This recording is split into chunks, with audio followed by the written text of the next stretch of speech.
Settur fundur í borgarstjórn Reykjavíkur þriðjudaginn 17. september 2003. Við göngum í fyrsta mál á dagskrá sem umræða skýrslu starfshóps sundlaugarnar í Reykjavík og fyrstu tekur til máls borgarfulltrúi Eva Einarsdóttir.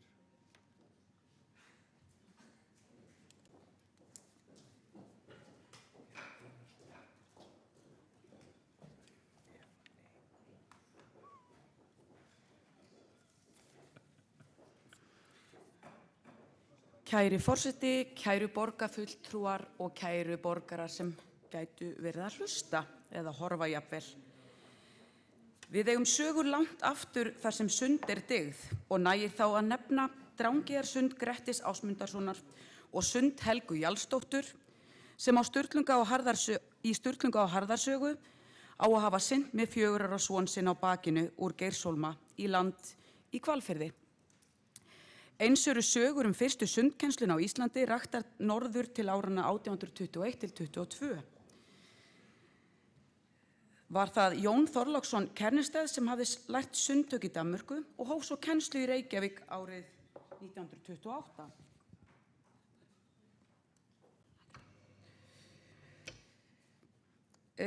Sundkennslan lagðist þó aðeins á hlé af ýmsum ástæðum sem ég ætla nú ekki að reka hér, en fór svo aftur á fullt skrið seinna á þeirri öld.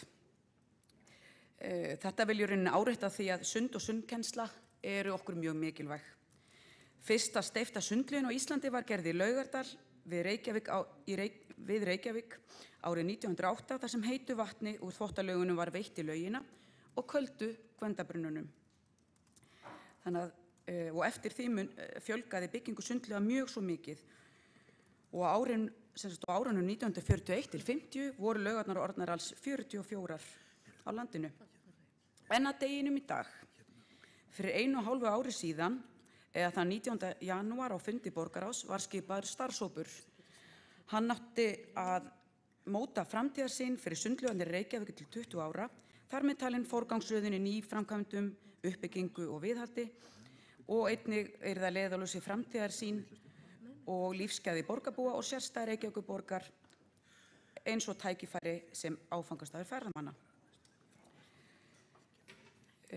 Starfshópinn skipuðu undirrituð eða ég sjálf, Eva Einarsdóttir, Áslaug Friðriksdóttir fyrir Sjálfstæðisflokkinn, Eva Baldursdóttir fyrir Samfylkinguna, Geir Sveinsson fyrir Sjálfstæðisflokkinn, Páll Hjaltason fyrir Bestaflokkinn, Sjöfn Ingólfsdóttir fyrir Vinstri græna og Sverrir Bollason fyrir Samfylkinguna. Fannst mikilvægt að nefna þau öll hér þegar við unnum bara ágætlega vel saman þessi hópur. Eins voru þarna embættismenn frá menningar- og ferðamálasviði, framkvæmda- og eignagamlasviðinu og síðan Steinþór Einarsson fyrir ITR. Í lok vinnunnar, eða þann 27. nóvember síðastliðinn, tók svo Marta Guðjónsdóttir sæti Geirs Sveinssonar. Það var Eva Baldursdóttir og Steinþór Einarsson sem ritstýrðu skýrslunni og ég var þá formaður leitið vinnuna. Bara svo allir fái nú sitt kredit. Hópurinn heimsótti sundlaugar borgarinnar og einnig ylströndina sem nú heyrir undir rekstur Laugardalslaugarinnar. Eins hitti hópurinn ýmsa hagsmunaaðila, meðal annars fulltrúa frá Sjósund og Sjóbaðsfélagi Reykjavíkur og svo vatnavinum. Í hópnum var farið yfir aðstöðumál, til dæmis gagnvart sundkennslu og æfingum félaga. Hópurinn fekk einnig til umsagnar framkvæmda áætlun fyrir árið 2013 og lagði til nokkra breytingar sem samþykktar voru í borgarráði. Einnig fór hópurinn yfir skýrslu frá starfshópi framtíðaruppbyggingu sundhallarinnar sem skilað var til borgarráðs 24. maí árið 2012 en henni hafði verið vísað til hópsins. Og í framhaldi af því var samþykkt í borgarráði hefja hugmyndasamkeppni viðbyggingu við sundhöllina. En ef við förum bara aðeins yfir í sjálfa skýrsluna sem nú að finna á netinu undir framtíðarsýn laugarnar í Reykjavík, þá skýrslan þannig uppbyggða með þeim hætti að helstu niðurstöður eru setta fram í útdrætti í öðrum kafla, þannig að hún á að vera frekar auðlesin og líka bara skemmtileg. Í hverjum kafla fyrir sig gerð grein fyrir röksendum og forsendum sem liggja baki niðurstöðum. Ég ætla þó ekki að fara yfir skýrsluna frá staf til stafs, heldur svona aðeins fara yfir það helsta. Í kafla 2 farið yfir þær tillögur og aðgerðir sem hópurinn lagði fram, en ég ætla að fá kannski að fara yfir þær í lok lesturs.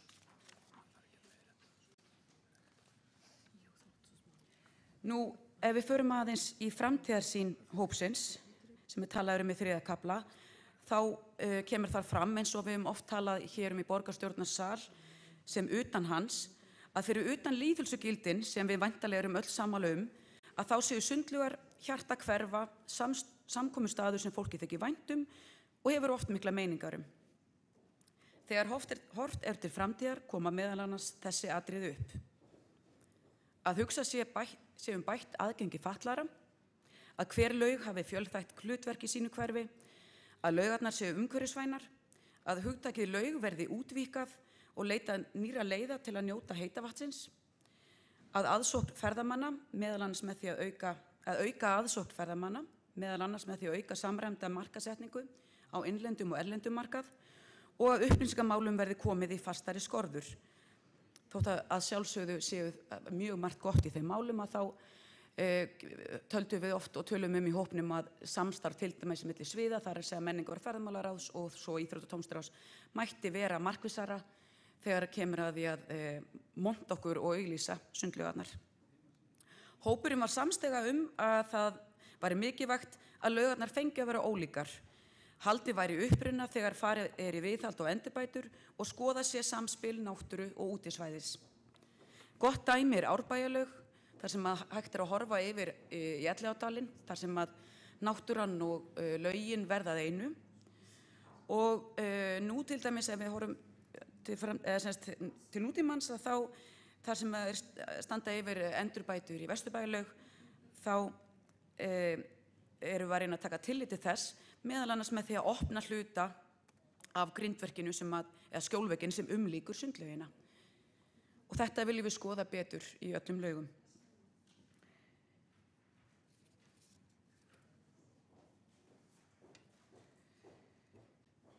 Nú, aðeins hérna.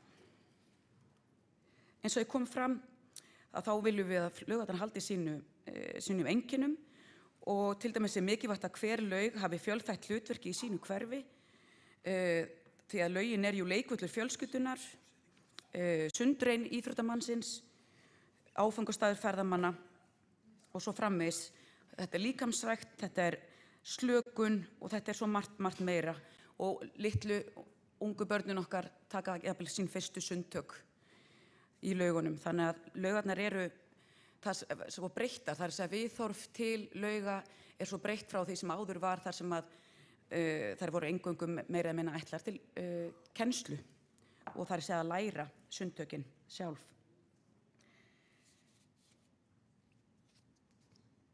Ef við förum aðeins yfir í aðstöðu laugana, þá hún auðvitað misjöfn og eins og við sögum þá fannst hópnum líka að það væri allt í lagi, þær þurfti ekki að vera nákvæmlega eins. Það talað í skýrslunni að það sem mikilvægt að grunnaðstaða sé skilgreind og sé svipuð, þar að segja að það sé laugaker til kennslu og þessu boðið upp og heita potta og aðstöðu fyrir börn til að leika. Og eins auðvitað gætt sig að öryggi. Það kannski grunnaðstaða og svo misjafnt hvað hefur bæst við, hvort sem að sé einböð eða gufuböð eða hvað annað. Arkitektur hverja laugar eins og ég hef komið inn á ber sterkt vitni helstu stefnur og strauma í hönnun og því mikilvægt að halda í það. Sundhöllin jú gott dæmi það og núna þegar yfir stendur að byggja viðbyggingu við Sundhöllina þá kemur það mjög skýrt fram að það skal halda, að upprunalegt fá að halda sér og það nýja komi í samræmi við gömlu bygginguna.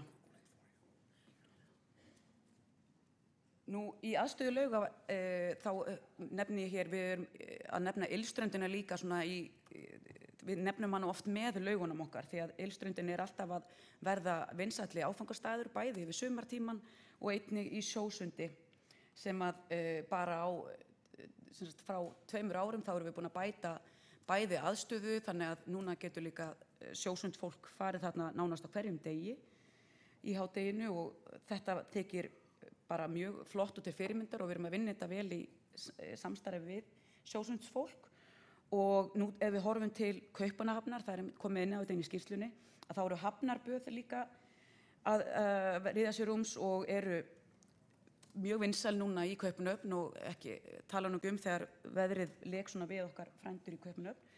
Og núna nýlega eða í vor fengum við einmitt heimsókn frá borgarfulltrúum og íþróttafólki frá íþróttaráði í Kaupmannahöfn, þar sem þau sögðu að þetta væri, við höfum bara að leggja mikið upp á þetta opna rými þar sem fólk kemur saman og getur nýtt sér, og þetta viljum við skoða. Þetta skoðum við í samstarfi við Vatnavinni sem ég nefndi hér fyrr þegar við vorum að hitta ýmsu hagsmunaaðila, og komið inn á það inn í skýrsluna að það sé kannski eitthvað sem að mætti jafnvel væri kannski, eða öll rök eru fyrir því að einkaaðili kæmi að þeirri framkvæmd, þó það sé alls ekki útilokað að þetta sé eitthvað framtíðarverkefni hjá borginni.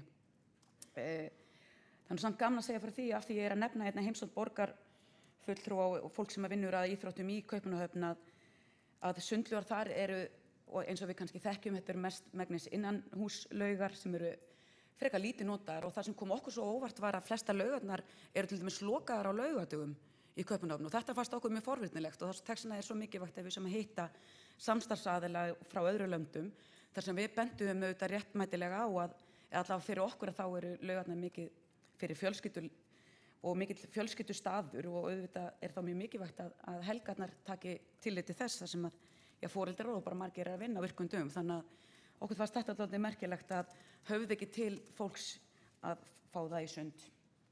En svona nú það. Varðandi fjármál og rekstur og kostnað við rekstur laugana, þá má finna í skýrslunni ýmis rit og gröf sem að fara inn á skiptingu kostnaðar og notkun, afsláttarkjör fullorðinna. Ég nefndi held ég hér aðsókn og svo framvegis, og ég held að það sé kannski, ég ætla ekki að fara ofan í hvert og eitt graf. Mér finnst þó mikilvægt að nefna að hópurinn taldi að það þarf að finna ákveðið jafnvægi á milli niðurgreiðslu borgarinnar, og sem nú í kringum 50%, en hópurinn taldi að það væri mikilvægt að byggja einhverja framtíðarsýn það að tekjur sem kæmu frá notendum færu upp í 70%, en það þó bara framtíðar hugsanir og framtíðarskref sem við þurfum að setja okkur. En að sama skapi þá finnst okkur mikilvægt að það sé jafnvægi milli þess sem notandi greiðir, því að þetta jú lýðheilsu spurning. Það í rauninni almenn sátt, eins og kemur fram í skýrslunni, rekstur laugana.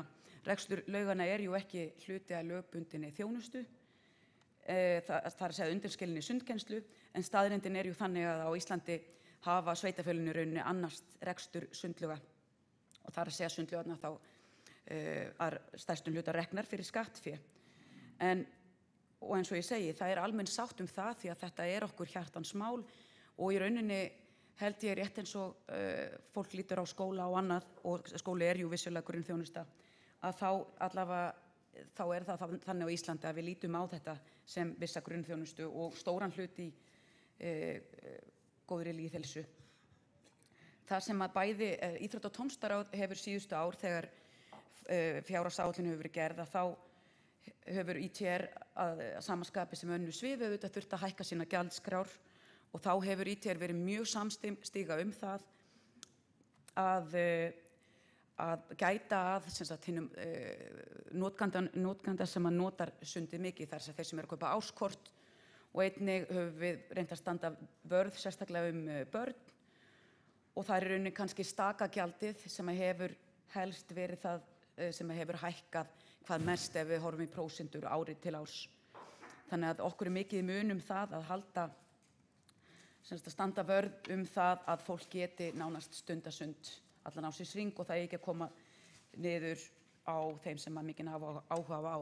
Og í fyrra til dæmis þá var barnagjald ekki hækkað neitt, og ég held að það sé svona almennt sátt með þetta. Auðvitað heyra samt skoðanir, meira að koma skoðanir ólíkar innan Íþrótta- og tómstundaráðs, að sumir myndu vilja sjá þetta nánast ókeypis og aðrir myndu vilja sjá að þetta standi undir sér, og það alltaf góð spurning, og ég held að sú umræða muni alltaf halda áfram, bæði innan Íþrótta- og tómstundaráðs og annars staðar. En svona flott þjónusta kostar, en enga síður þá erum við að greiða ansi mikið í þessa flottu laugar, þannig að maður ber að vera þakklátur fyrir. Í skýrslunni má líka fyrir þá sem að hafa áhuga á okkar ágætu Norðurlöndum, þá kemur taldir upp hinir helstu baðstaðir í höfuðborgum og í nágranna borgum, þannig að það farið við þar og það kemur undir ljós þá að í Danmörku og Finnlandi kostnaðurinn eða aðgangseyrin lægri.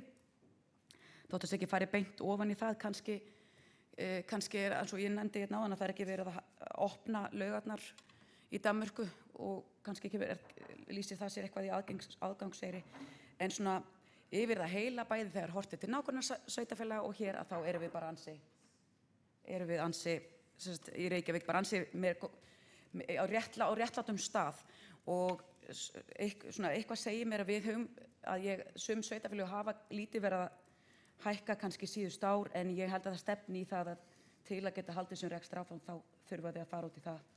En hvað þetta var orðið eins og ég segi, mæli með að maður kannski fari sérstaklega ofan í skýrsluna til að skoða meðalaðsókn til dæmis, og það enda mjög forvitinlegt að maður getur skoða bæði út frá mánuðum og út frá laugum hvernig aðsókn í hverju laug, og auðvitað þarf að það ýmislegt sem kemur inn í sem að gerir að aðsókn fellur niður, bæði það veður, það augljóst að það fellur mikið niður í desember og svo framvegis, og svo sumartíman hefur það verið að gerast að það falli niður, og það má meðal annars rekja til þess að oftast farið í viðhald og annað á sumarmánuðum, og þetta vildi hópurinn láta kanna, eða hópurinn lagði áherslu á að reynt væri að koma í veg fyrir það að sundlaugarnar væru í endurbótum og viðhaldi þegar akkurat tíminn kominn þar sem fólk vill vera í sundlaugum. Þannig að þetta tóku embættismenn og aðrir auðvitað til sín og verið að skoða það að byrja fyrir á vorin eða nota haustin. Ef við förum aðeins í heildaraðsókn, þá til dæmis ef við horfum til ársins 2012 sem þá nýjasta talan, en þá komu alls 1.822.000 gesta í laugarnar í Reykjavík.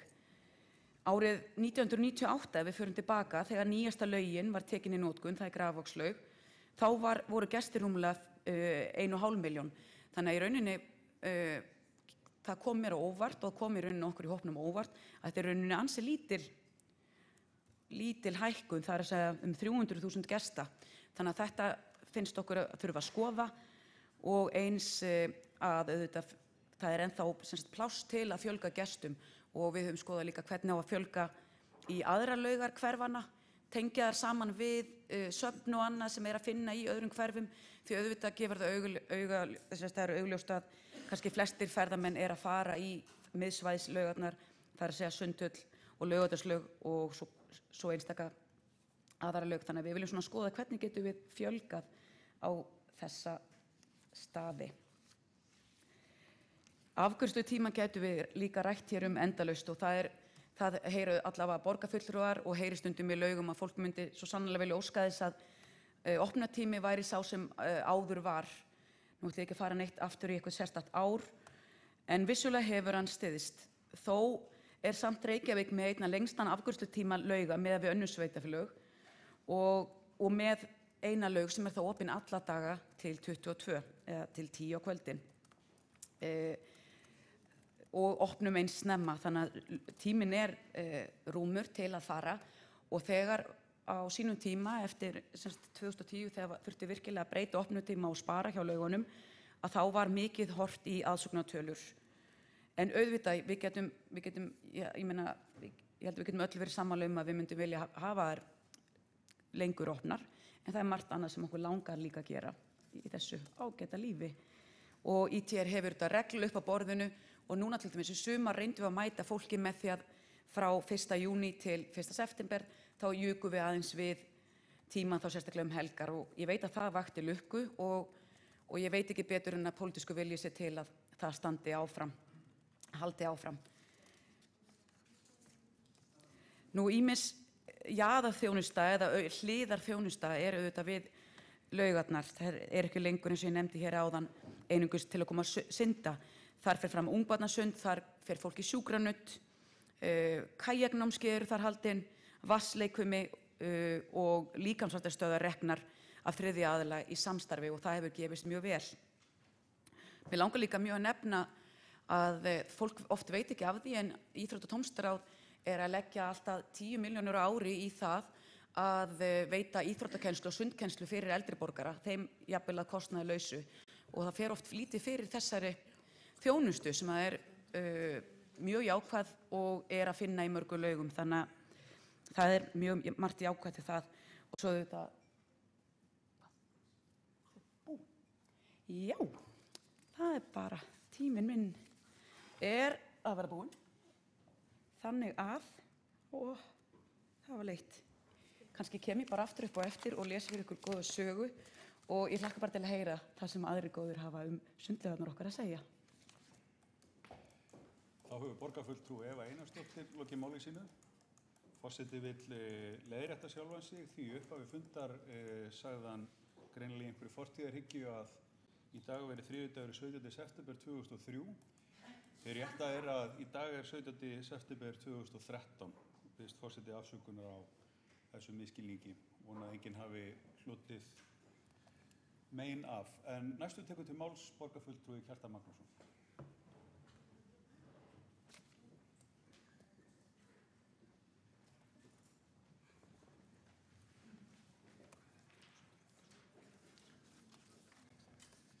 Já, forseti, góðir borgarfulltrúar, stundum fáum við stjórnmálamenn skömmi í hattinn fyrir það hjá almenningi og álitsgjöfum að við hugsum bara í núinu og bara í mesta lagi fram að næstu kosningum og það rosalega ánægjulegt að það ekki hægt að beina þeirri gagnrýni að forseta vorum hér í dag. Hann hugsar greinilega langt út fyrir kjörtímabilið sem að sjálfsögðu mikill kostur og þannig auðvitað borgarfulltrúar að haga sér.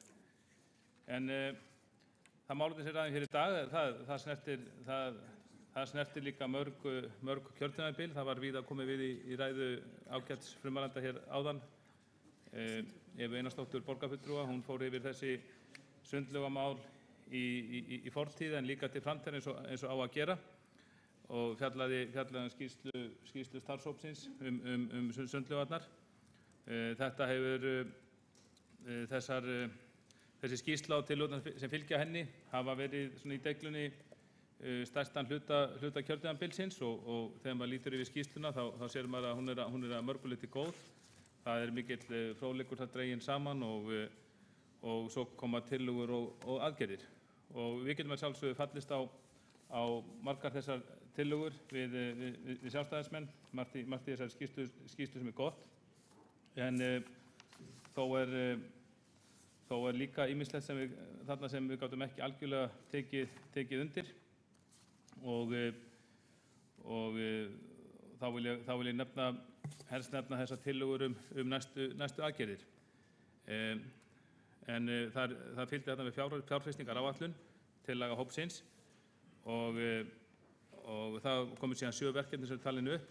Viðbygging við Sundhöllina 2013-14, hverfislaug fyrir Grafarholt og Úlfarsárdal, kennslulög í fyrstu en hverfislaug síðar 2013-15, endurnýjað laugarker í Laugardalslaug, jafnvel á nýjum stað 2016-17, hafnarlaug, almenningsgarður, hugsanlega samrekstur með einkaaðila eða einkaframkvæmd 2017-18, innilög við Vesturbæjarlaug 2018-19, Fossvogslaug 2020-22 og svo 7. og síðasti liðurinn í Vatnsmýralaug 2022-2024. Þetta sæmilegur listi, frekar langur og ég held að það sem kannski sem mikilvægast í þessum sundlaugmálum öllum það að við borgarfulltrúar verðum að gera okkur grein fyrir því hverju borgin hefur efni á, hverju sinni. Ég ansi hræddur það að svo miklar framkvæmdir verði borginni þungar í skauti, mjög þungar í skauti. Við þurfum ekki annað heldur en að líta á ársreikning borgarinnar, fjárhagsáætlun borgarinnar og 5 ára áætlun borgarinnar til að sjá hvernig staðan og þá er ég að segja eins og ég held að það verði erfitt að uppfylla slíkan loforðalista og mér finnst nánast ábyrgðarleysi að veifa honum framan í kjósendur sem búast að væntanlega við að umræddar sundlaugar séu allar á leiðinni. Við sjáum það í fortíðinni að við höfum ekki alltaf náð að hafa topp viðhald á þeim laugum sem eru nú þegar í borginni. Við rekum nú þegar 7 almenningslaugar og nokkrar skólalaugar og við sjáum það, og nú tala ég bara óháð kjörtímabili, við sjáum það bara borgarreksturinn, hann orðinn mjög þungur í skauti.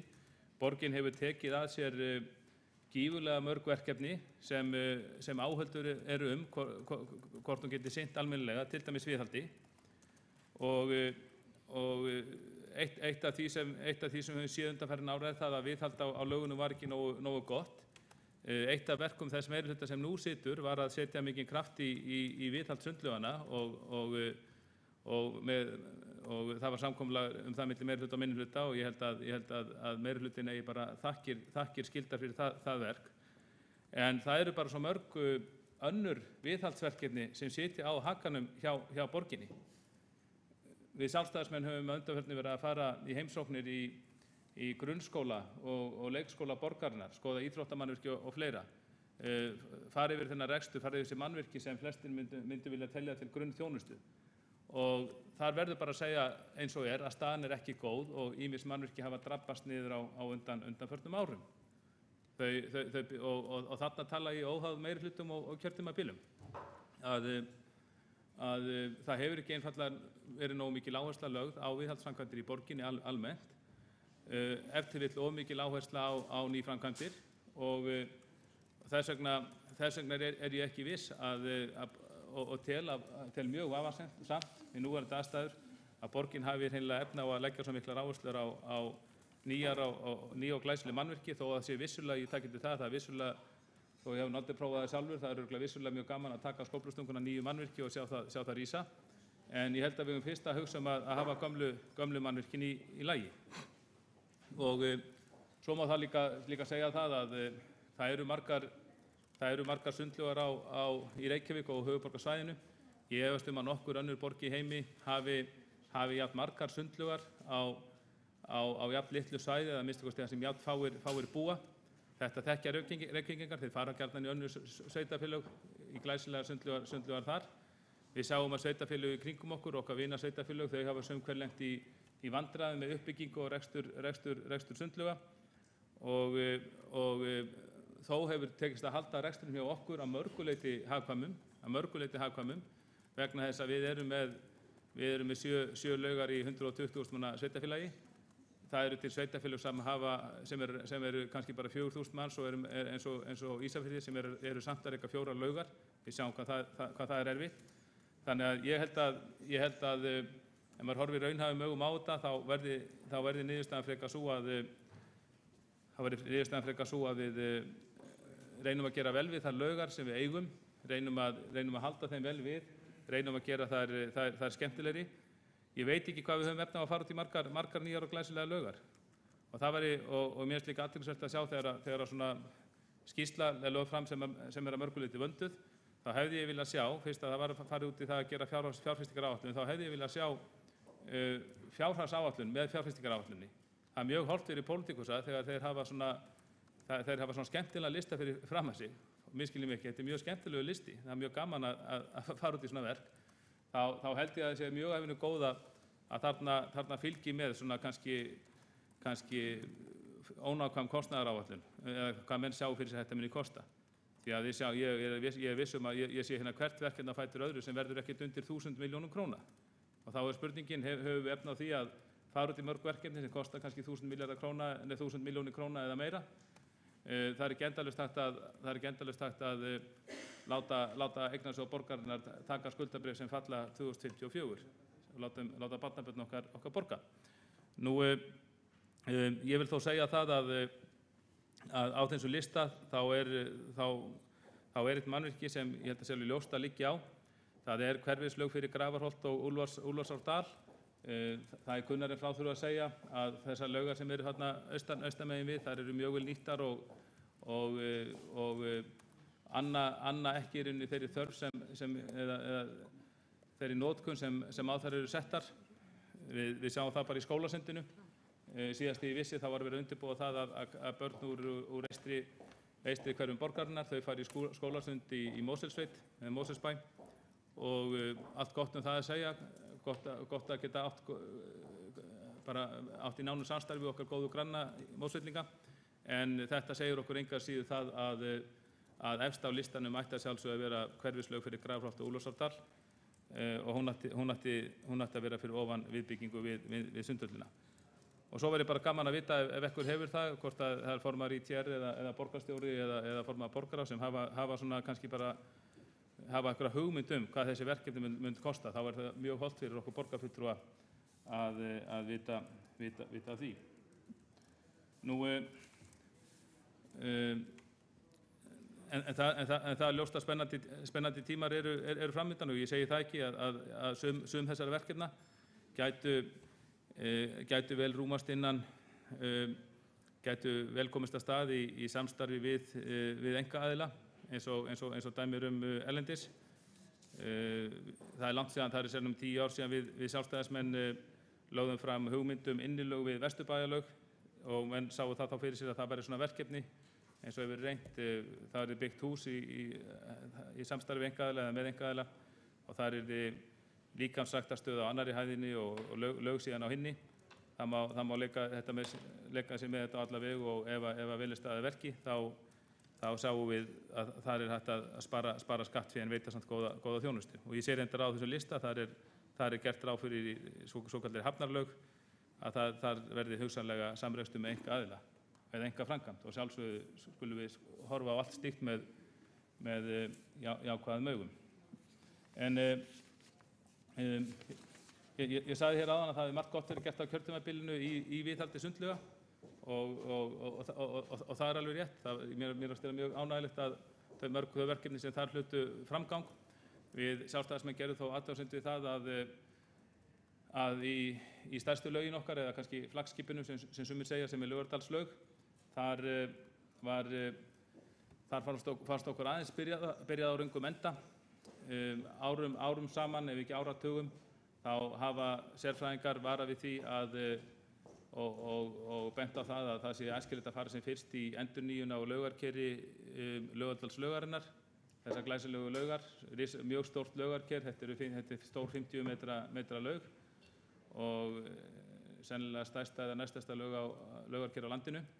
Nú, þetta verkefni er hins vegar þeirri stærðargráðu. Það er kostið að þetta sé eitt af þeim verkefnum sem kosti ekki undir milljarði króna, og þess vegna hafa menn skiljanlegum ástæðum alltaf ýtt þess á undan sér yfir í næstu fjárhagsáætlun, vegna þess að menn hafa alltaf tímt að fara út í þetta.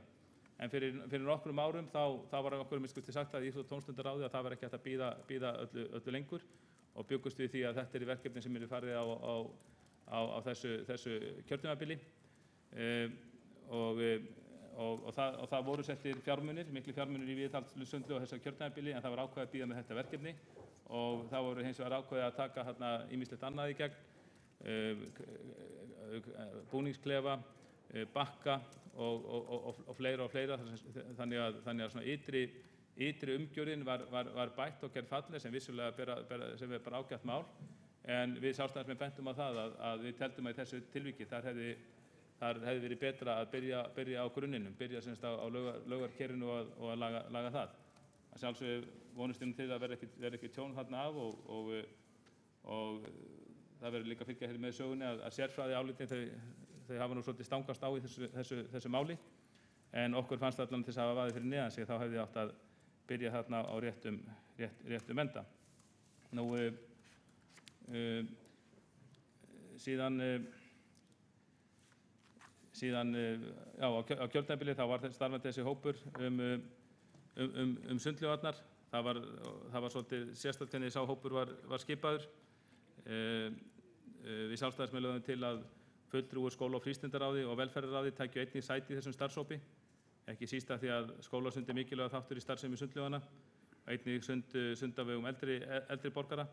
Þessi tillaga hún var felld þegar hópurinn var skipaður í ársbyrjun 2012, og okkur þótti það slæmt, og við sjáum það að þessi sjónarmið þau hefðu fullvel átt heima í þessum hópi eins og mörg önnur sjónarmið. Nú, Svo við förum aðeins yfir sundlaugarnar þá átti Vesturbæjar afmæli,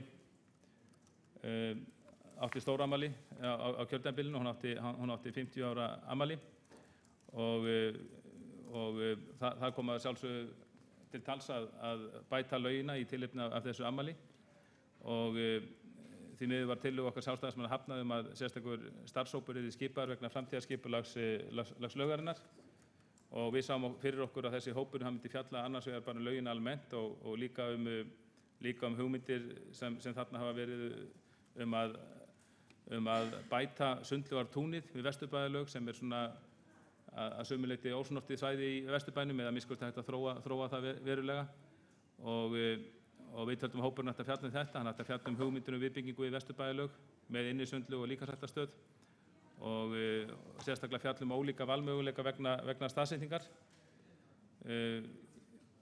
og einnig hugmyndir vatnsrennibraut við laugina og staðsetningu hennar. Vesturbæjarlaug eina stóra útilegur borgarinnar sem án vatnsrennibrautar fyrir börn og unglinga og einnig fjalla hvernig starfsemi laugarinnar og sundlaugartúnsins yrði sem best þróuð til framtíðar í þágu barna og fjölskylduvænnar tómstundaiðkunar og við lögum til að það eru kallaðir til ýmsir aðilar til að sitja í þessum hópi auk fulltrúa frá íþrótta- og tómstundaráði, þá kæmi fulltrúa frá hverfisráði Vesturbæjar, íbúasamtökum Vesturbæjar, Prýðifélaginu Skildi og Vináttufélagi Vesturbæjar.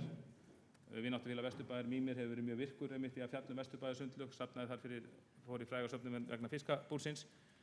Nú skemmst er frá því að segja að þessi tillaga okkar sjálfstæðismanna var felld og með þeim orðum að það væri betra að fjalla þessi mál í einhverjum stórum starfshópi með heildar yfirsýn sundlaugana í borginni eða leiðarljósi og það er alveg rétt, það var fjallað þessi stóru mál í heild sennilega í þessum starfshópi en ég sakna þess mjög að ég sá ekkert í þessari skýrslu þessi sértæku málefni til dæmis Vesturbæjarlaugarinnar varðandi Sundlaugartúnið, varðandi til dæmis fjalla ólíka valmöguleika vegna staðsetningar hugsanlegra viðbyggingar og einnig saknaði ég þess að það sem það er svona oftast talað við mann í Vesturbænum að Vesturbæingar sakna þess að hafa ekki vatnsrennibraut fyrir börn í hinna lauginni sinni að ég hefði viljað sjá þennan hóp taka faglega á því máli og gera könnun svona meðal sundlega gesta hvort þeim hugnaðist betur að fá þá eða hvað þetta er brýnast og ég tel að vatnsrennibraut hefði orðið þar ofan á.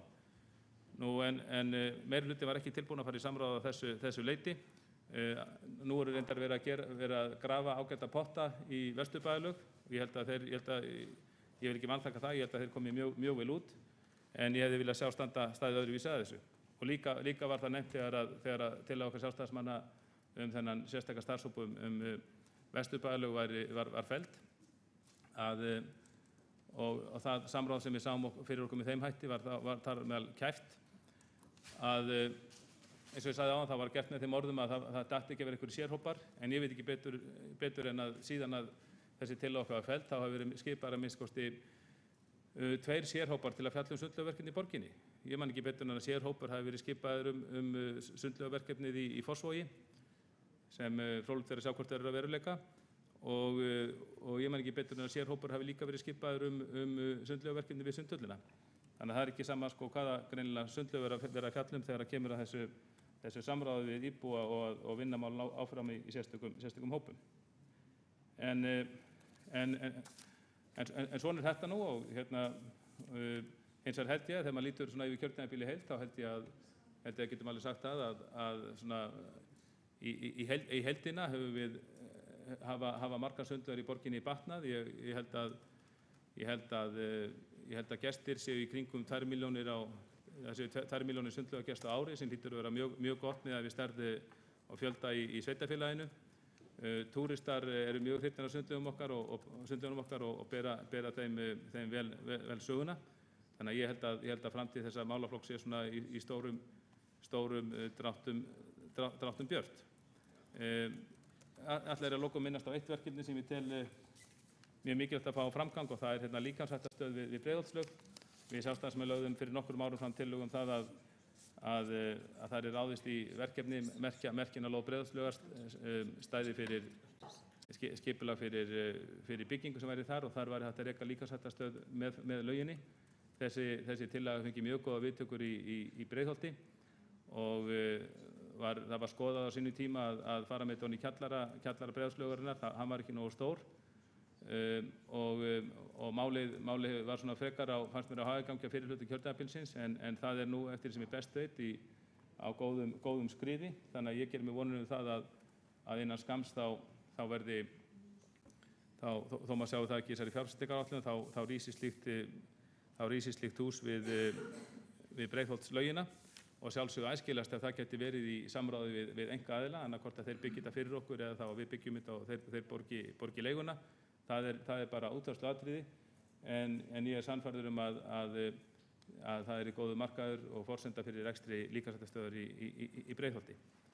Þannig að þegar við drögum þetta saman í eina setningu þá eru sundlaugarnir í borginni. Þetta á meðal mestu lífsgæða sem við njótum og við eigum að leggja okkur öll fram það að hlúa að þeim, hlúa að þessu verðmætum, styrkja hennar rekstur og efla og ég held að margar góðar hugmyndir í þá átt koma fram í þessari skýrslu þrátt fyrir að það sé ýmislegt líka sem rétt að gera athugasemdir við.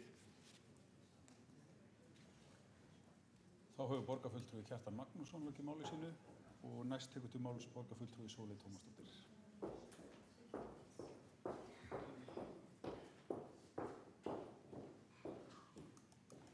Forseti, góðir borgarfulltrúar.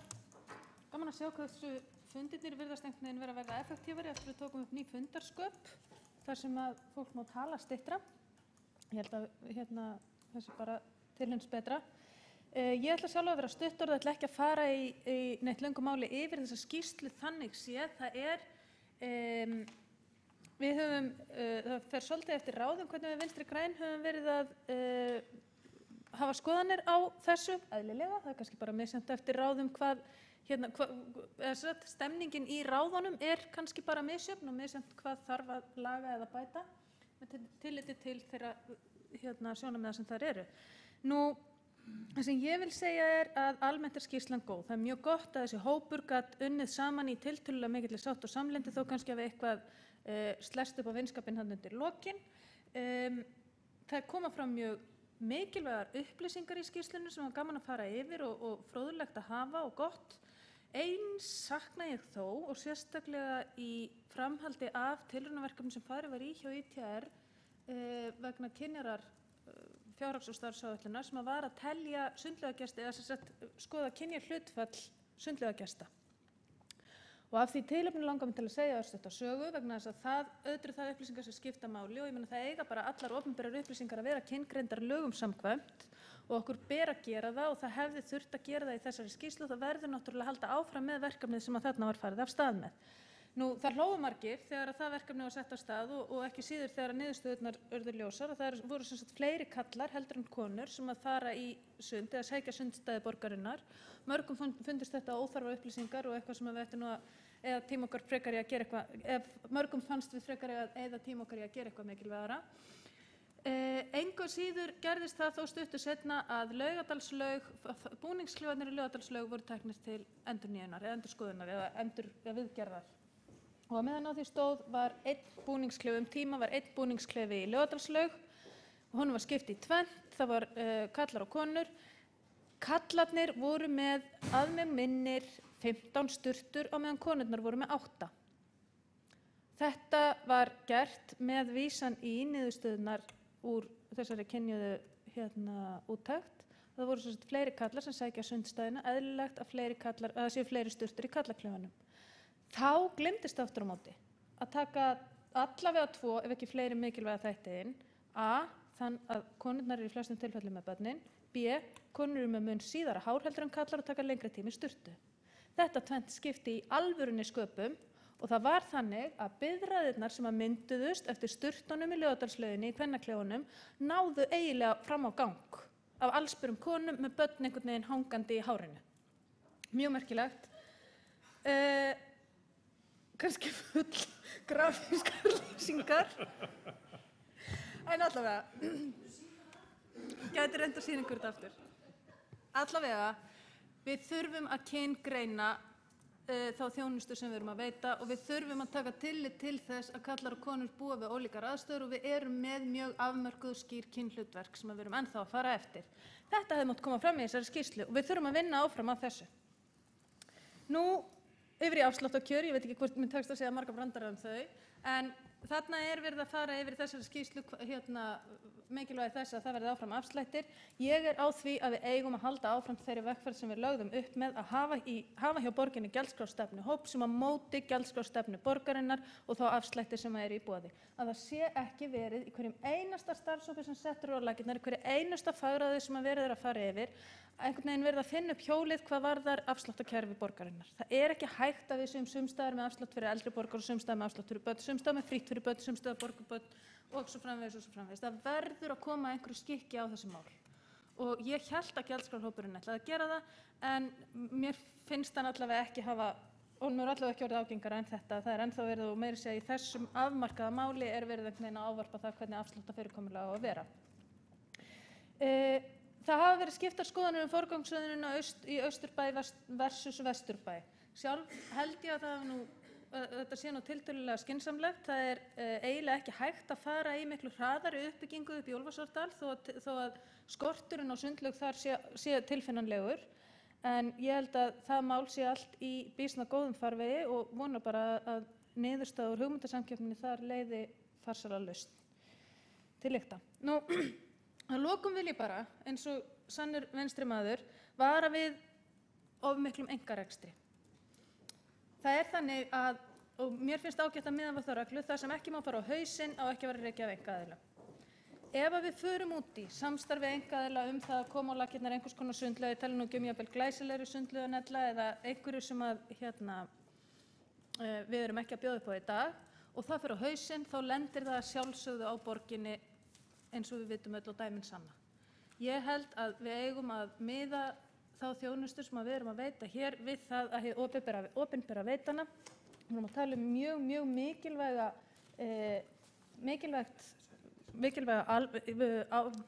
íþrótt fyrir almenning sem öll fjölskyldan getur stundað, og við vitum að þetta hefur gríðarlega áhrif á lýðheilsu í borginni og gríðarlega áhrif á bara stöðu fólks, aðstöðu til hreyfingar og lýðheilsu og menningu, sjálfsmynd okkar, svona geti ég lengi talið. Þannig að það skiptir mjög miklu máli að við veitum þessa grunnþjónustu sem opinbert sveitarfélag sem getur staðið við þær skuldbindingar sem það fer út. En allavega ég vil bara þakka fyrir þessa skýrslu og þessa umræðu sem afar góð.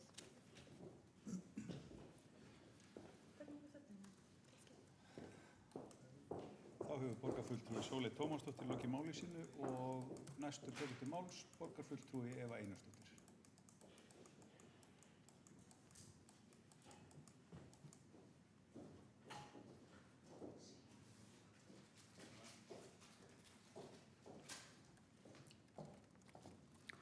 Kæri forseti, kæri borgarfulltrúar. Já, ég hljóp aðeins á mig og var ekki alveg með tíman og hreinu áðan, þannig að ég fæ að koma aðeins aftur upp og ætla bara að vinda mér beint í það sem ég nefndi áðan, að ég ætlaði fyrst að fara aðeins yfir skýrsluna áður en ég myndi fara í kafla 2 sem farið yfir þá helstu tillögur og aðgerðir og ætla bara að fá að lesa þar með leyfi forseta beint upp úr skýrslunni. Fyrsta aðgerð að gjaldskrá taki mið af hlutfallsskiptingu rekstrar milli notendans og Reykjavíkurborgar. Gjaldskrá fylgi verðlagsþróun og aðgangseyri þeki 70% af rekstri laugana án innri leigu. Gætt verði áfram að afsláttarkjörum til fastagesta sundlaugana, eins og kom inn á hann. Að Reykjavíkurborg beiti sig fyrir að ítarleg fræðileg rannsókn verði unnin lýðheilsugildi laugana, og þetta í skoðun. Að viðhald laugana fari ekki fram á þeim tíma þegar aðsókn mest. Setja þarf markmið í samvinnu við skrifstofu eigna og atvinnuþróunar að rekstrarstöðvun verði ávallt sem styst og reglubundið viðhald og viðhald á einstökum svæðum geti farið fram þrátt fyrir að starfsstöðvar séu í rekstri. Að gerð verði þjónustukönnun venjur og ánægju gesta. Skoðað verði hlutfall erlendra ferðamanna meðal gesta laugana. Könnunina má endurtaka til að fylgjast með þróun milli tímabila. Og að auka aðsókn ferðamanna upp í 50% af heildarfjölda ferðamanna sem heimsækja Reykjavík, en fjöldin hefur verið 30% á umliðnum árum. Slík markmið kalla á aukna markaðssetningu laugana fyrir innlendan og erlenda markað. Að huga verði að annars konar lausnum og nýtingu á heita vatninu til baða en hefðbundum sundlaugum í borginni, til dæmis náttúrulegum af ýmsu tagi, hafnalaug, uppsprettum og sjósundsaðstöðu og fleiru. Og þetta kom ég auðvitað inn á hann. Lagt til að skipar verði starfshópur til að endurskoða kynningarmál laugana í Reykjavík. Hópurinn skal fara yfir notkun samfélagsmiðla og vefsíðumál, markaðssetningu til innlendra og erlendra gesta og gera tillögur í þeim efnum. Og rétt bara til að fara yfir þá fjárfestingaráætlun sem fylgir þarna, sem þá tillaga hópsins og númeruð. Og númer 1 þá viðbygging við Sundhöllina, 2 hverfislaug við Grafarholt og Úlfarsárdal. Fyrst var talað kennslulaug en á að vera hverfislaug. Númer 3 endurnýjað laugaker í Laugardalslaug, 4 hafnalaug og síðan 5 innilaug við Vesturbæjarlaug, Fossvogslaug og Vatnsmýralaug, og þarna eru tilteknir ártöl þar sem og við áttum auðvitað sem hópur áttum verið að koma fram með tillögur, en ég get alveg tekið undir gagnrýni borgarfulltrúans Kjartans Magnússonar og við tölum það í hópnum og okkur fannst erfitt að taka í rauninni að hafa skoðun á því nákvæmlega hvernig ættum að raða upp laugunum, ekki þá með kostnaðartölu áætlaða beint. Og ég tek þá gagnrýni bara algjörlega til mín. Mér langar rétt að koma inn á það sem við tölum, það var talað Vesturbæjarlaug og tillögu sem var felld og samráð.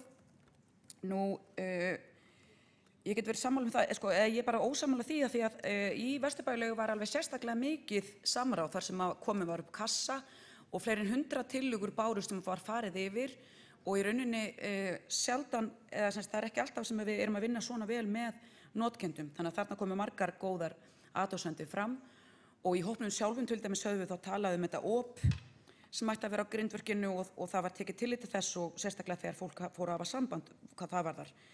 Nú, ýmsir hagsmunaaðilar, til dæmis frá KR hafa komið á fund minn og ég held að borgarfulltrúinn Kjartan Magnússon hafi sitið þann funda sem var rætt notkun á þessu svæði sem við laugina og við gáfum í rauninni þessum hópi sem hafði áhuga að nota svæðin betur, þá komu þau skilaboð, það ansi langt síðan þessi fundur var haldinn, að þeir skyldu fyrst hafa samband við hverfisráðið sem þeir sögðust alltaf að gera og nú veit ég ekki alveg hvar það mál stendur. Þannig að mér finnst bara, ég er alveg til í að skoða betur hvað, það eru margar skoðunar á því hvað eiga að gera við svæðið hérna í kring og við hérna munum ekki komast að þeirri niðurstöðu en í mörg horn að líta. En þessi hópur það var meðal annars neita því að við töldum að í Vesturbæ sé mjög flott hverfisráð sem ætti að geta tekið á þessum málum með íbúum og skoðað hvernig við getum nýtt þetta rými. Og varðandi vatnsrennibraut þá bara finnst mér gaman að nefna hana enn og aftur hér. Hún er meira kannski rædd í íþrótta- og tómstundastarfi að það ríkir alls ekki samstaða eins og kemur fram í skýrslunni, eiga sundlaugurnar og mega vera ólíkar og þessar háværu barnaraddir eða þessar raddir þeirra sem að vilja fá vatnsrennibraut í Vesturbæjarlaug, það hafa ekki borist til mín og eins þegar ég hef hitt ýmsa sem að búa þá í hverfinu, bæði íbúa og þegar þetta hefur verið nefnt í hverfisráðinu, þá heyrist mér ekki vera mikill vilji þar. En auðvitað vatnsrennibraut eða ekki vatnsrennibraut, mér varst bara mikið að nefna það sem það komi hérna fram. Sóley Tómasdóttir borgarfulltrúi kom inn á þetta sem kemur að kynjaðri fjárhagsáætlun og það er ég bara algjörlega sammála að þarna hefðum við algjörlega átt að vanda betur til verks og nefna það því að þetta var bara mjög áhugaverðar niðurstöður sem kom út úr því. Að lokum langar mig líka að nefna því ég komst ekki inn á áðan í mínu hæga tali að í skýrslunni er líka talað starfsmenn. Starfsmenn skipta líka máli og ég hef verið að funda til dæmis með trúnaðarmönnum starfsmanna og við bara klikkuðum hreinlega alltaf, við höfum ekki verið duglegir nógu mikið kannski að vinna með fólkinu á gólfinu og heyra svona þeirra sjónarmið. Þannig að við erum búin að vera að bæta það og eins kemur fram í skýrslunni og það er komin starfshópur á stað sem er að undirbúa einhvers konar nám sem yrði þá bara hálfgert svona frumkvöðlanám eða það er fyrir þá sem starfa í sundlaugum. Það var ITR á sínum tíma sem átti þátt í því að stofna nám fyrir tómstundafræðinga upp í háskóla sem núna búin að vera þar í 10 ár við góðar undirtektir og að samaskapi þá viljum við í íþrótta- og tómstundastarfi og í Reykjavíkurborg með okkar flottu laugar vera frumkvöðlar í því að veita svona menntun því slíka menntun er að fá í nágrannalöndum tala ensku. Og svo langar mig að lokum að því að ég byrjaði ræðuna áðan á því að sund er svo sterkt í okkar hjarta og þetta hafa verið skrifað bækur, heimildamynd mjög flott sem kom út í fyrra sjósund og sund yfir höfuð kom út og bara margir hafa séð. Þannig að mér langaði bara að lokum að klára einna orð sem er í rauninni dálítið svona passa við það sem við segjum oft inn í salnum, og þetta er úr bók sem heitir Geothermal Living sem kom út 2009 og er hægt að kaupa á Amazon meira að segja. Og mjög flott og skemmtileg og falleg bók, og aftan á henni stendur með leyfi forseta og sagt á ensku: The outdoor pool plays a similar role in Iceland as does the cafe in France, the pub in England, the Mediterranean plaza or the Finnish sauna. It's a source of overall being and enjoyment. Good, clean fun. Takk fyrir. Þá hefur borgarfulltrúi Eva Einarsdóttir lokið máli sínu og næst tekur til máls borgarfulltrúi Áslaug Friðriksdóttir.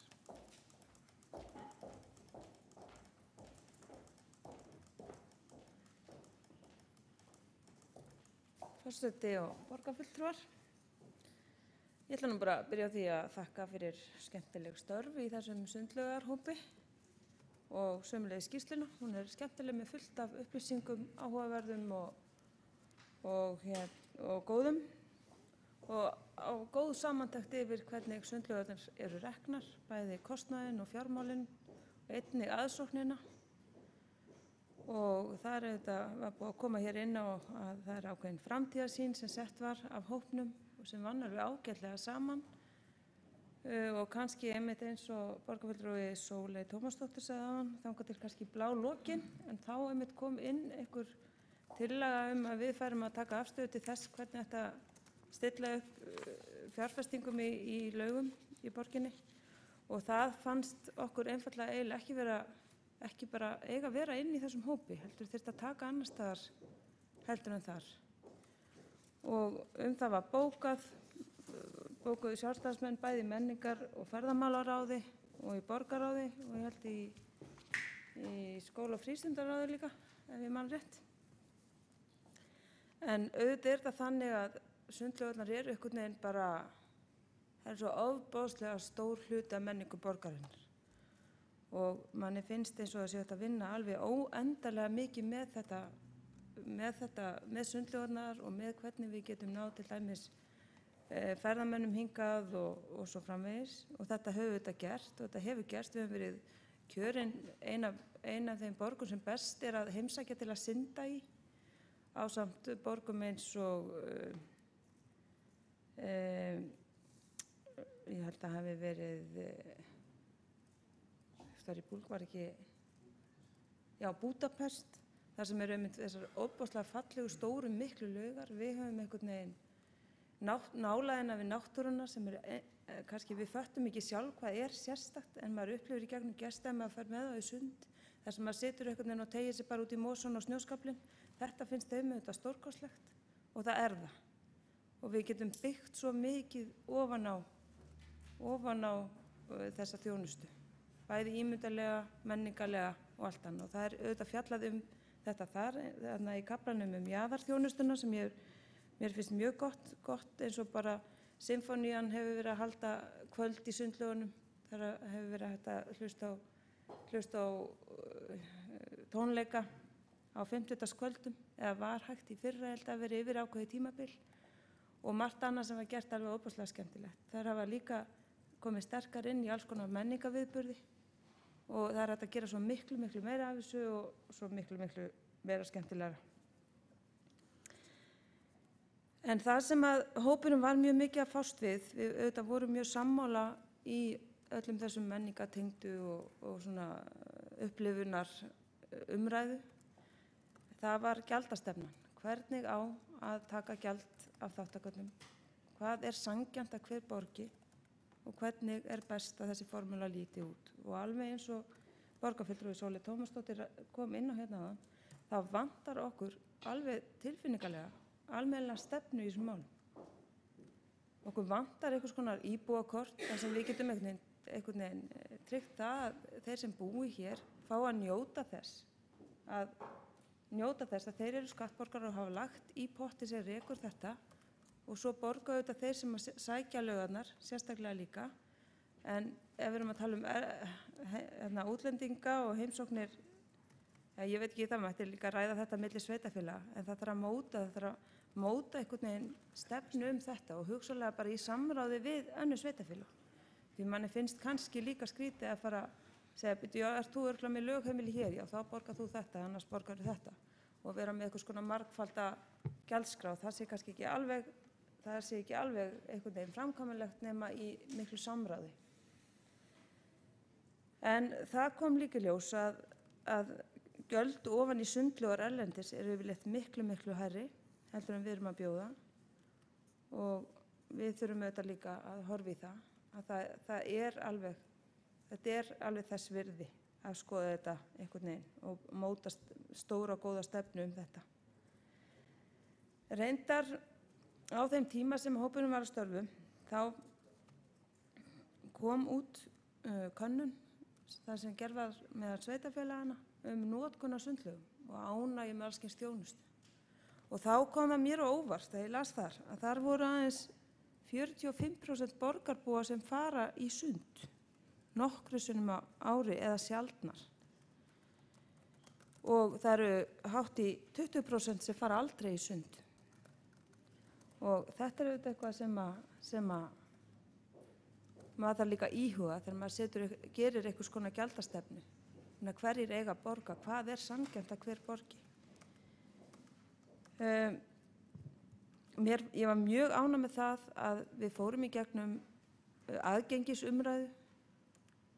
Við vitum að það er erfitt fyrir þá sem hafa ekki fulla hreyfigetu að komast í sundlaugarnar og við verðum að bæta aðgengið. Þetta er mikið velferðarmál, þetta er líka, það hefur oft verið rætt það og olli nú talsverðum usla þegar framkom að eldri borgarar á hjúkrunarheimili var til dæmis að fara einu sinni í viku í bað. Ef sundlaugarnar væru betur búnar, þá væri auðveldara fyrir fólk að taka þátt í alls kyns svona og við getum bætt í rauninni líf margra með því og þetta verðum við að gera miklu betur en við höfum gert.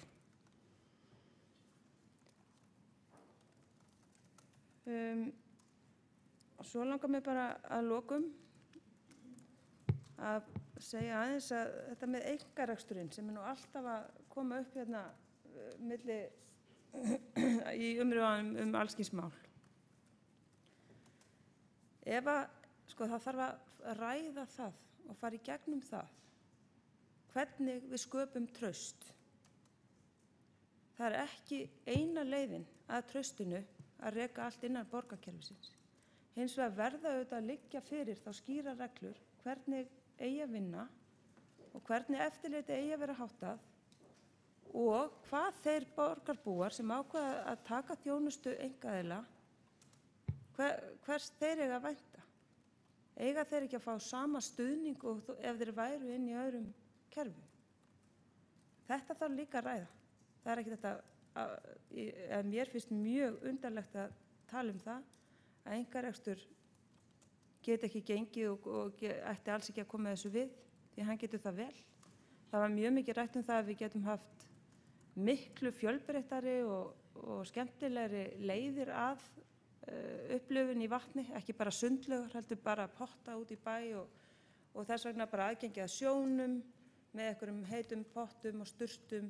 Nú veitum við að sjóböðun er að verða mjög vinsæl og við getum auðvelda fólki þetta verulega. Þetta þarf ekki að kosta mikið og þetta var kannski ekki alveg nógu mikið rætt og þó komið inn á það, en það þarf kannski aðeins að taka það betur og til dæmis í þessari fjárfestingaráætlun þá er nánast ekkert slíka fjárfestingar sem þó væru í raun og veru mjög mikið krydd í borgarlífi.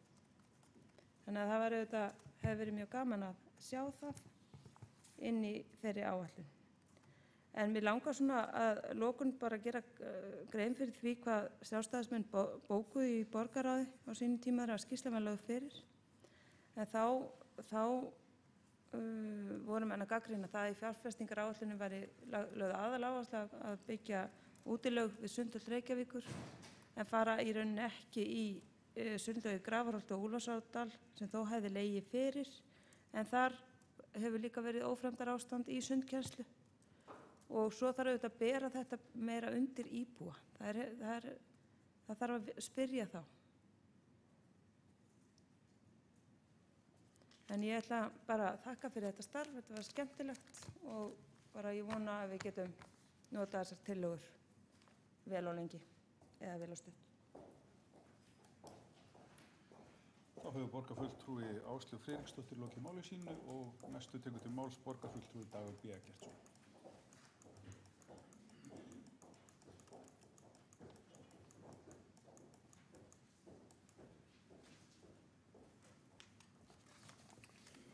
Forseti, ágæta borgarstjórn, ég vil byrja á því að þakka Evu Einarsdóttur borgarfulltrúa, frummælanda hér og öðrum sem voru í þeim hópi sem að mótaði þessa framtíðarsýn og stefnu til 20 ára fyrir þeirra velunnu störf. Ég held að umræðan hér í dag sýni að það er alltaf gagnað í að reyna að sjá fram í tíman og marka stefnuna.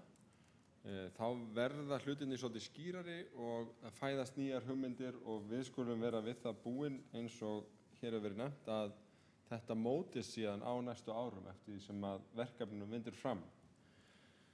Það er ekki laust við að maður finni fyrir mikilli bjartsýni á gildi sundlaugana og hlutverk til framtíðar bæði í samantektinni, stefnunni og fjárfestingar áætluninni sem að henni fylgdi, en það endurspeglar líka það sem hefur fundið meðal borgarbúa og gesta borgarinnar síðan við fórum að taka laugarnar í gegn.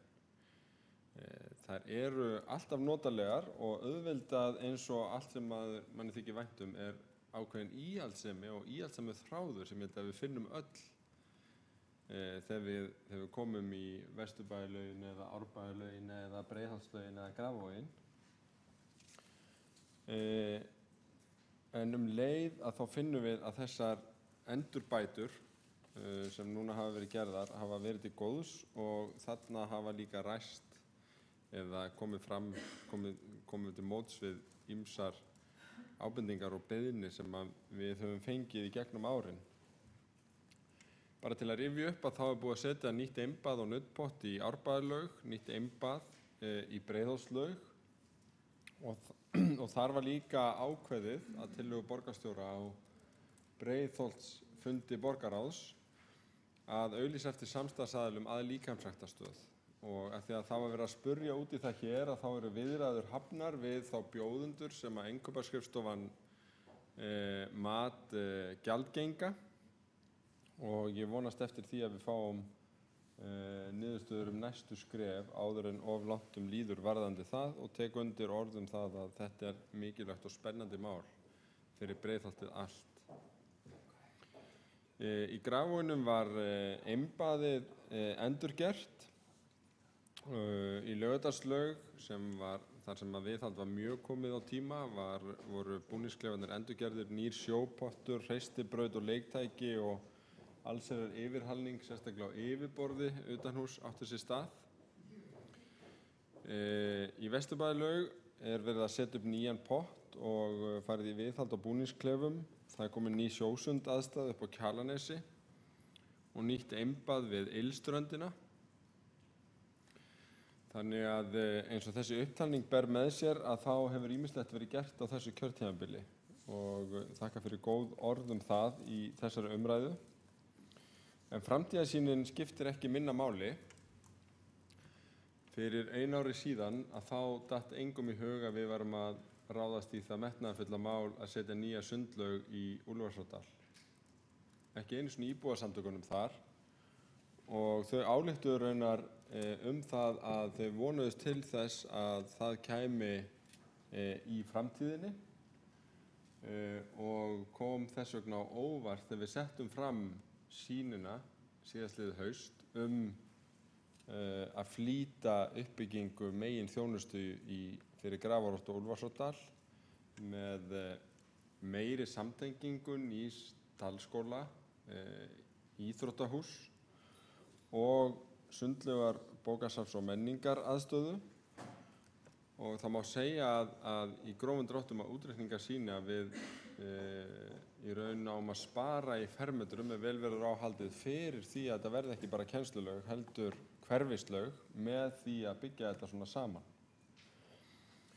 Ég er nokkuð óþolinmóður að eðlisfari þannig að ég hefði viljað sjá skipulags- og hönnunarsamkeppnina þessa uppbyggingu vera farna af stað. Það hefur dregist af ýmsum ástæðum og nú er aðeins beðið eftir arkitektafélagi tilnefni í dómnefndina og þá getur það farið af stað.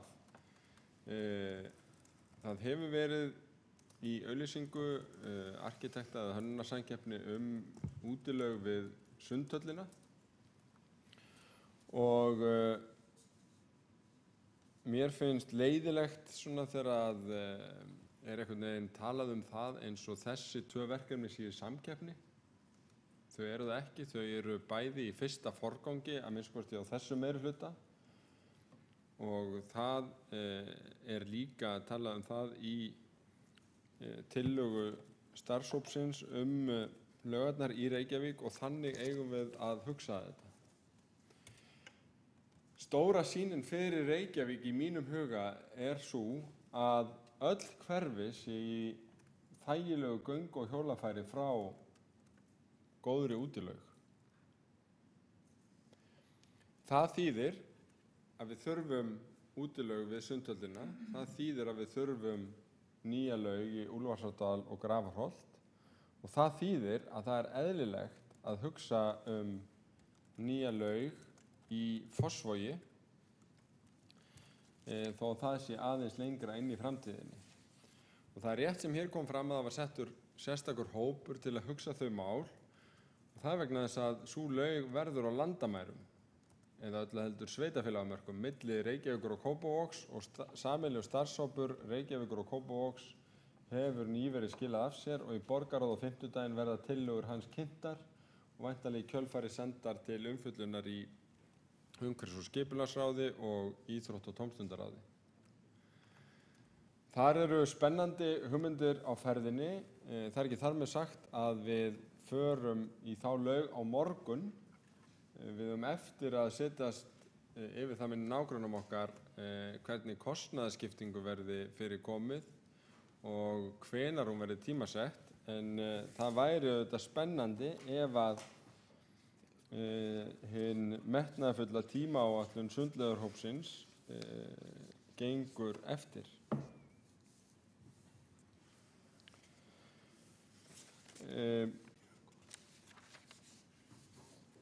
Það segi ég ekki bara vegna þess að mér finnst mikilvægt að hafa góða sundlaugar, heldur líka vegna þess að ef við erum að hugsa þetta sem lykilatriði lýðheilsu og lífsgæða sýn fyrir þessa borg, að þá skiptir máli að það sé ekki bara sumstaðar. Heldur að við klárum að fylgja því eftir að laugar verði í góðu göng- og hjólafæri frá öllum. Og þetta eru þá 3 lykilstaðsetningarnar á næstu 10 árum eða svo. Ég vil síðan að endingu bara ítreka þakkir fyrir umræðuna og góð orð í garð þessara stefnumörkunar. Hún var raunar samþykkt í borgarráði í sumar en ég fagna því sérstaklega hún sé tekin hér á dagskrá til þess að vekja á þessu meiri athygli heldur en ella því að þetta eru sannarlega mjög mikilvæg mál og eitt af því sem gerir Reykjavík að betri borg að búa í. Þá hefur borgarfulltrúi Dagur B. Eggertsson lokið máli sínu og næstur tekur til máls borgarstjóri. Virðulegi forseti, ágæta borgarstjórn. Ég vil nú byrja á því að þakka fyrir ágætis ræður hér og ég vil þakka starfshópnum fyrir skýrsluna. En við ræðum nú skýrslu starfshóps sundlaugar í Reykjavík og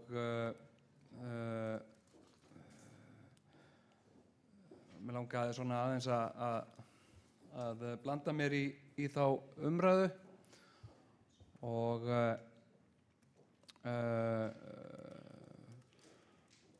vek athygli á því að þetta er í fyrsta skipti sem að ég stend hér með gleraugu og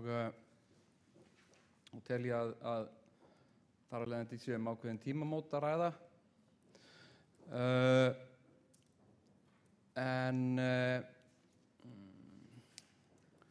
Já, ég ætla nú svona að koma inn á þetta kannski frá ýmsum hliðum.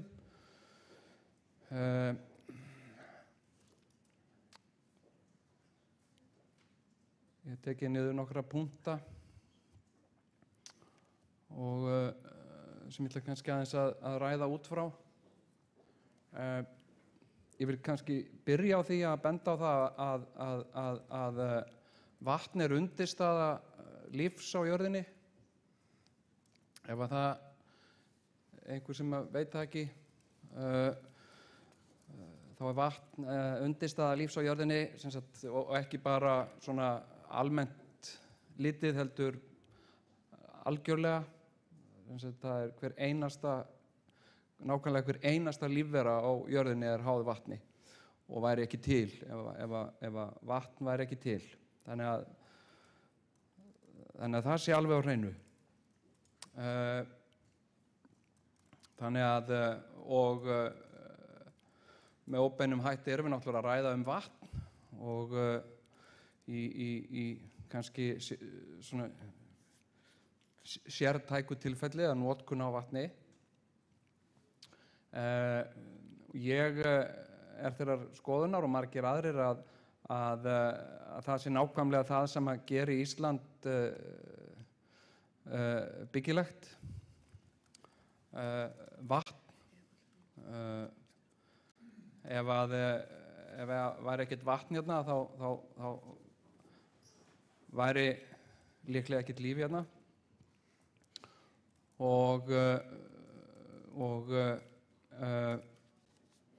Og margir hafa haft uppi þær kenningar að ef ekki væri fyrir heitt vatn þá væri líklega ekkert mannlíf hér.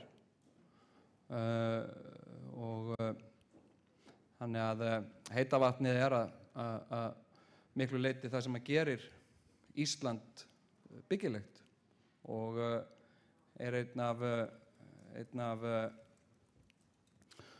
kostum þess að búa hér, að hafa aðgengi að heitu vatni, svona gott aðgengi. Og þetta hefur gert að verkum að baðmenning, sundlauga menning er mjög ríkur þáttur af íslenskri þjóðmenningu og mótar íslenska þjóðarsál og ekki bara reykvíska. Það að fara í sund er ekki bara heilsurækt heldur miklu frekar félagsleg athöfn og má þá sérstaklega nefna heita pottinn sem að kannski má segja sé fyrir Íslendinga eða hafi verið fyrir Íslendinga eða íslenskri menningu eins og pöbbin er til dæmis fyrir Breta. Það er þar sem að fólk kemur saman og talar saman og ólíkt mörgum öðrum tækifærum að þá er fólk að jafnaði ekki undir áhrifum áfengis. Það er sem sagt að ná að ræða saman án þess að vera ölvað, sem er ekki sjálfgefið vegna þess að fólki finnst oft þægilegra að vera ölvað þegar það ræðir saman. Og svona hafa sundlaugarnar náttúrulega öðlast mjög sérstakan sess og í þjóðarsálinni og sterkar kannski tilfinningalegar tengingar. Við höfum mjög sterkar tilfinningalegar tengingar við sundlaugarnar og það svona sem að varðar sundlaugarnar höfum við gjarnan skoðanir á. Borgarfulltrúi Kjartan Magnússon minntist hér á í sinni ágætu ræðu, sérstaklega á Vesturbæjarlaugina og vöntun á rennibrautum og öðru sem sagt fyrir krakka og ég tek undir þetta með honum. Ég hef furðað mig á þessu, ég hef búið í Vesturbænum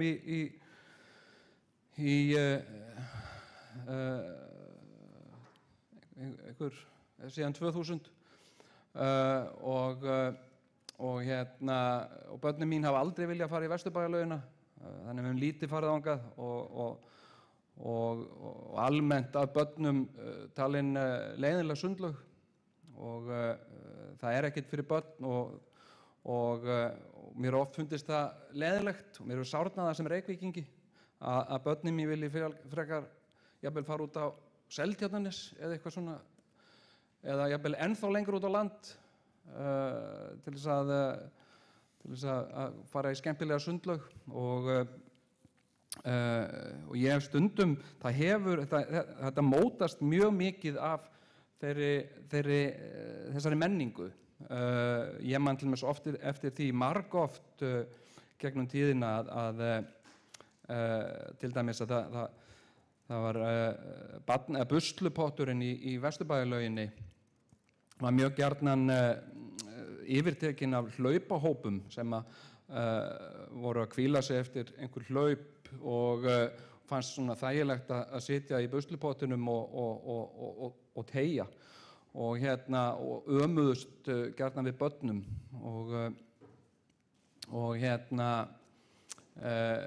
og ég man eftir nokkrum tilfellum þar sem að ég þurfti að koma börnunum mínu til bjargar vegna þess að einhver var að reka þau úr buslupottinum vegna þess að voru að teygja. En það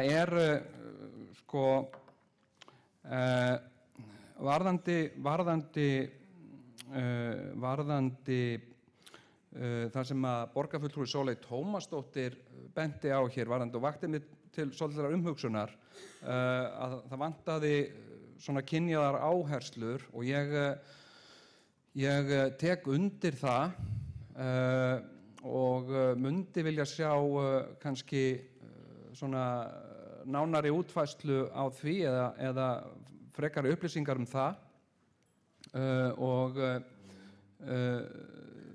og ég hef heyrt þeirri hugmynd fleytt að hafa jafnvel sérstaka kvennadaga í sundlaugum þar sem sundlaugur væri þá eingöngu opnar konum og körlum væri meinaður aðgangur og það finnst mér spennandi hugmynd og væri gaman að sjá hvernig það tækist til og síðan kannski svona að skoða það náttúrulega við erum að fara í gegnum töluvert mikla breytingar á sundlaugunum á þessum tímum með auknum straumi ferðamanna til Íslands til Reykjavíkur og það að segja það aukning á fólki í sundlaugunum og tel ég að það sé svona tvennt sem við þurfum að horfa sérstaklega til í því sambandi. Það að tryggja öryggi, það að segja að eftirliti og öryggi í sundlaugum sé fullnægt í samræmi við fjölda fólk sem þar og síðan tengist þetta líka gjaldskrám og gjaldskrápælingum og hvort að hugsanlega sé hægt að auka tekjur með því að miða gjaldskrár þannig að þú borgir hlutfallslega ennþá hærra fyrir stakt verð heldur en þú kaupir kort eða já, sem sagt að staka verði sé hærra heldur en kortin og þetta hefur líka með leigu á sundskýlum sundbolum ég veit ekki hvort það hægt að leigja bikini og handklæðum og söluvarningi og við höfum rætt þetta og þetta hefur verið til umræðu fram og aftur sem sagt hvað eigi að rukka mann fyrir að leigja sér sundskýlu, hvað sé svona heilbrigt að leigja sundskýlu á og mér hefur heyrst að svona þumalputtareglan í því að svona þakið á leiguverðinu sé verð á sundskýlu, að það sé svona ekki eðlilegt að leigja einhverjum sundskýlu fyrir jafnmikið eða meira fé heldur en hann myndi þurfa að reiða fram ef hann myndi versla sér hana.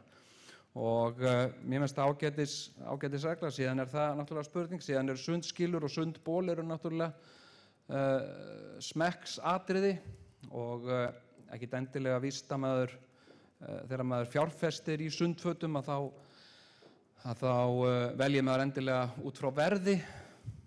Fólk náttúrulega vill reyna að líta glæsilega út og þá með tilliti til stíls og sniðs og stærðar og tegundar. Það er náttúrulega tíska í sundfötum eins og í öðrum fötum og fólk velur sér einhver ákveðin merki. En annað sem svona kemur upp í hugan varðandi og kannski það var svolítið líka út frá orðum borgarfulltrúa Sóleyjar Tómasdóttur varðandi kynhlutfallið að það leiddi í hugan að þessu með krakkana. Nú hafa allir sem hafa alið upp börn, allir foreldrar upplifa þetta sem sagt að það vantar oft svolítið hvað maður að segja, svona skýra reglur það hvenær til dæmis að ef maður er með sem sagt barn af andstæðu kyni þá sem sagt í mínu tilfelli væru það þá dætur mínar sem sagt hvenær hætti ég að taka dætur mínar með í karlaklefana og hvenær eiga þær að fara í kvennaklefana sjálfar og þetta eitthvað sem að ætti að sem sagt væri ástæða til þess að taka á og gera fólki auðveldara ef að til dæmis foreldri og ég held að þetta geti til dæmis orðið til þess að koma í veg fyrir annars ánægjulegar sundferðir ef að sem sagt foreldri getur ekki sett eða treystir ekki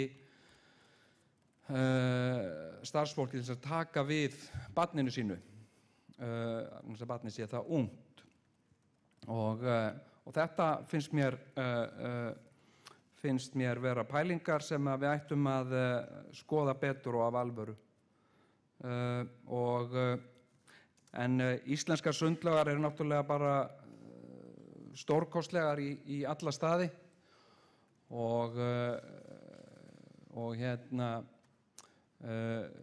ég heyri nú bara og svona gegnum tíðina að tali við útlendinga sem hafa, eða ferðamenn sem hafa verið að upplifa fara í sundlaugarnar. Ég heyri nú eiginlega bara tómt lof og ánægju. Fólk mjög almennt ánægt með allan aðbúnað og hreinlæti og svo það líka alveg sérstaklega og það margir sem nefna það sérstaklega hvað þetta sé ódýrt en þetta náttúrulega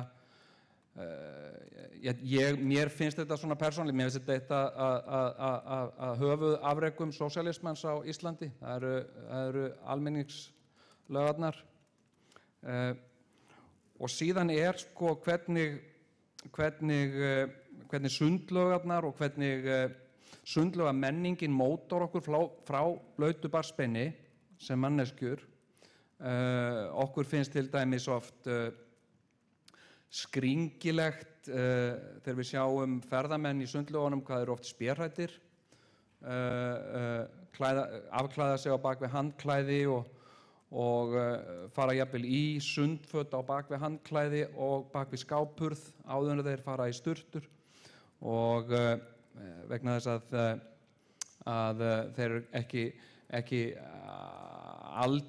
aldir upp í menningarheimið sem að lítur nekt kannski sömu augum og við, og ég hef oft velt því fyrir mér, þetta mótar okkur náttúrulega sem manneskjur, þetta blygðunarleysi kannski, mótar okkur sem manneskjur og þar af leiðandi okkar menningarsamfélag, og ég held að þetta sé til dæmis ein af höfuð ástæðunum fyrir því hvað margir Íslendingar nefna þá oft hvað við finnum mikla tengingu við Finna. Margir Íslendingar, maður heyrir þá oft, og þið hafa nú örugglega heyrt það líka, að fólk er að segja að ég finn ekki neinn svona tengsl við Norðurlandaþjóðir nema þá sérstaklega Finna. Finnar einhvern veginn og einhvern hátt skyldir Íslendingum, og ég held að það sé að mjög miklu leyti út af gufubaðsmenningu Finna, sem er svolítið svona samsvarandi við sundlaugamenningu okkar Íslendinga. En við eigum bara tækifæri í sundlaugunum okkar, og það er skylda okkar náttúrulega að gera sundlaugarnar öruggar og aðgengilegar fyrir alla, aðgengilegar fyrir konur, aðgengilegar fyrir krakka og aðgengilegar fyrir fatlaða, aðgengilegar fyrir aldraða. Við höfum að gera sundlaugarnar, styðja sundlaugarnar í því að vera það sem að þeim er ætlað að vera, samkomustaður alþýðunnar, þar sem að háir og lágir sitja jafnir í heita pottinum, og frekar erfitt að svona geta sér til stöðu fólks í sundi. Ja, maður getur það svo sem, en maður hefur ekkert alltaf rétt fyrir sér, erfiðara heldur en þegar fólk er í fötum. Eða að segja annars konar, þetta eru sundföt, ég er ekki að segja það, en það er tegund af klæðnaði. Annars bara, já, og síðan verðum við náttúrulega að tryggja öryggi, og það þurfum við að setja á oddinn, setjum öryggið á oddinn. Takk fyrir. Þá hefur borgarstjóri lokið máli sínu og næstu tekur til máls borgarfulltrúi Eva Einarsdóttir.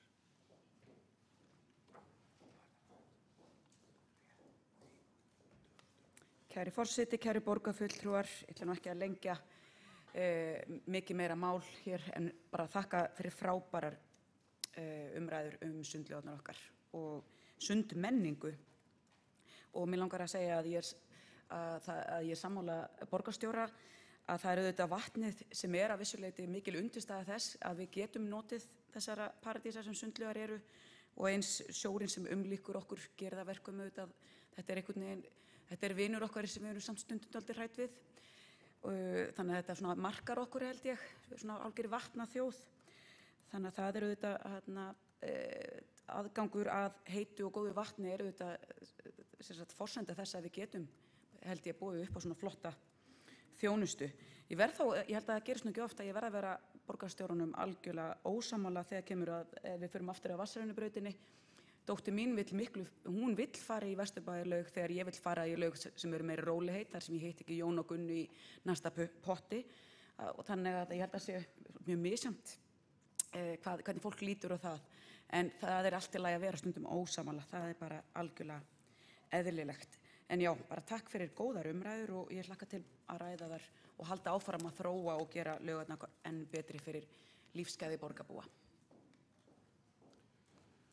Þá hefur borgarfulltrúi Eva Einarsdóttir lokið máli sínu og þá óska óska borgarstjóri eftir að koma í andsvar við ræðu borgarfulltrúans. Virðulegi forseti, ágæta borgarstjórn, já, ég vildi nú bara varðandi þetta sem ég sagði þarna, varðandi Vesturbæjarlaugina, að þá er þetta bara mín reynsla. Ég er ekki alhæfa með þetta sé reynsla allra. Þetta er einungis mín persónlega reynsla, það er að segja svona mín börn og þeirra vinir hafa svona, ég hef leitast við ég hef reynt að sækjast eftir því að fara í Vesturbæjarlaugina, því að hitti ég til dæmis borgarfulltrúa Margréti Kristínu Blöndal, hún fer þangað mjög mikið með sín börn, þannig að ég veit að, og hennar börn hafa, að ég held, haft bara mikla ánægju af því, ég hef ekki séð annað, en mín börn hafa andmælt í, þannig ég er einungis að tala út frá mér persónulega. Takk fyrir. Þá hefur borgarstjóri lokið við að veita andsvar við ræðu borgarfulltrúa Evu Einarsdóttur og þá svarar andsvari borgarfulltrúa Eva Einarsdóttir. Já, ég vil þá að það komi fram að hér áðan nefndi ég þó bara mína eigin reynslu frá minni eigin dóttur, bara svo það komi fram. Þá hefur borgarfulltrúa Eva Einarsdóttir lokið við að svara andsvari og fleiri hafa ekki hvatt sér hljóðs undir þessum lið og telst umræðan því lokið. Þá tökum við fyrir næsta mál á dagskrá sem